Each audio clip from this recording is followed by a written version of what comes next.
This is the ASK transmitter, and this ASK transmitter, first we generate the ASK output. So whenever we start generate the ASK output, first we give the bit sequence. So this is the bit sequence. As per your choice, you can select the bit. That means you can take 1, either 0. Here we can consider the 8 bit. After the 8 bit, whenever you chosen this data, then this data is connected to the line coder. So here we can select the parallel to serial converter. By this parallel to serial converter, you get the bit sequence, and from this bit sequence you get the data output. This is the data output. Then the output of the serial to parallel to serial converter is connected to the modulator. Modulator means here we take the carrier modulator. Carrier modulator has the two input. One is the carrier input, another one is the serial input. The serial input means what? That is the output of the parallel to serial converter output.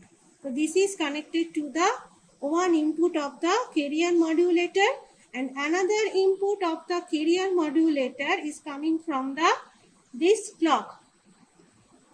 This is our clock input, and then here we choose the carriers for the modulation. Number of frequency will be there. Here you can use, that is 960 kilohertz, that is the sine wave. Then 960 kilohertz, that is the cosine wave. And then we can choose 1.6 megahertz. For that particular case, we can choose, that is 960 kilohertz sine wave. So this is the another input of this carrier modulator. One input is the carrier, another input is the parallel to serial converter output. These two inputs are connected, and then you get the output, and this output is the ASK output. Okay. In this way you can generate the ASK signal. Then whenever ASK signal will be generated, then this signal will be received by the receiver circuit. So this is our receiver circuit. In this receiver circuit, different kind of demodulator will be there.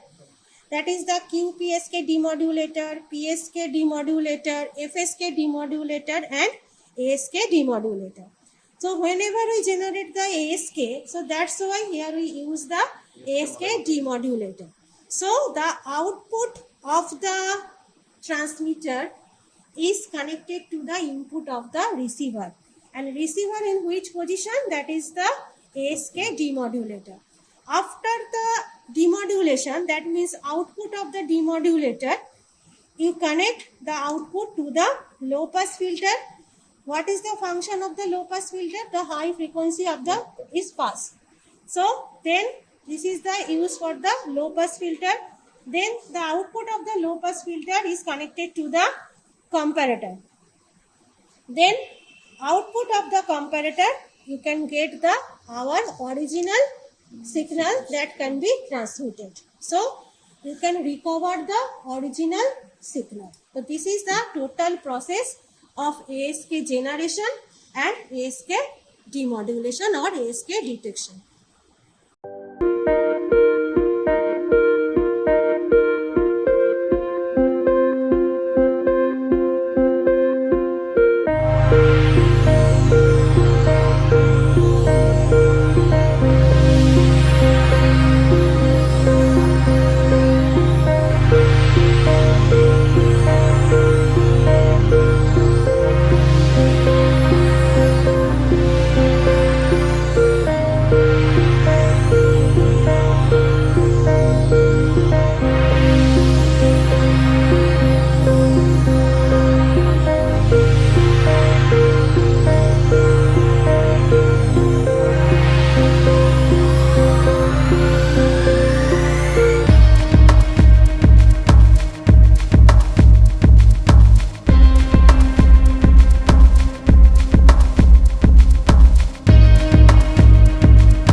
here we are having the bit sequence as input, which is 1, 0, 0, 1, 1, 0, 1, 1. And from here, the parallel to serial converter, the input that we are getting, and since the output that we can see in the CRO, that is that input, the line, the graph, that is in a sine wave, since we have given it in the sine wave form, that is 960 kilohertz. Yes, please take it here. Yes, this is the output, the input that we have given in the form of sine wave, that is a carrier signal. And now the output that we are getting from here, from the carrier modulators, which is the modulated output, then in the CRO, okay, for the ASK modulated output, the bit sequence that we get in the CRO is this one that you can see. And let me explain you the why it is moving. Explaining you why the sine wave is like 1 and what is for 0. So as well, the sine wave, that is if the bit sequence is 1, okay, then you will get the voltage, and if the bit sequence is 0, there is no change. And the input that we are giving to the ASK modulator is should be given in the channel 1, and the output from the channel 2. So this is the overall function of ASK modulation that we are doing. In this modulation transmitter board. In this carrier modulation transmitter board.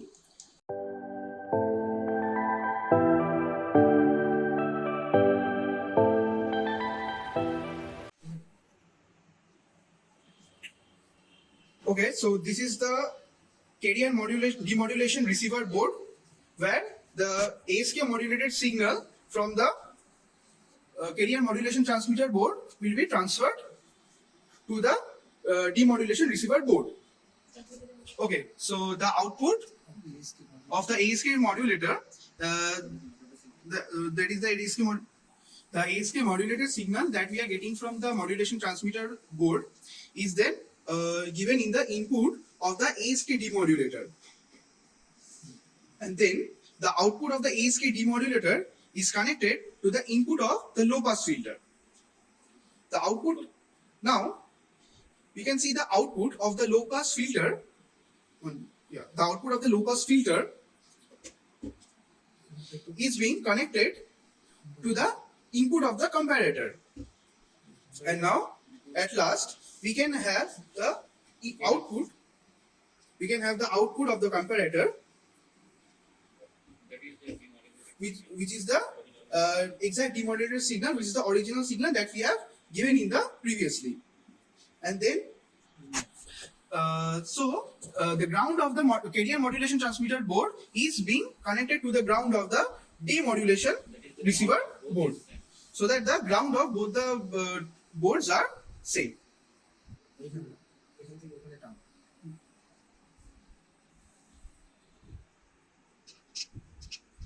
So here we have connected both the grounds of the two boards, so that the ground remains the same, and then Switch on.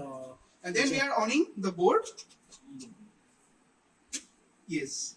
So yes, here you can see that we are getting the output from the comparator, which will be connected to the output probe of the CRO. Yes, now it is connected to the output probe of CRO, which is being connected to the second channel of the CRO. It is being connected to the second channel of the CRO. This one is the output. This is in the sinusoidal wave, that since we have given it as a sine signal. So, and the above graph is the input that we have already previously dealt with. So here you can see both the input and both the output are same because for the ASK modulation, the output and the input are the signals will be similar.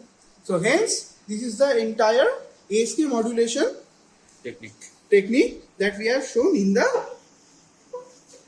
shown here.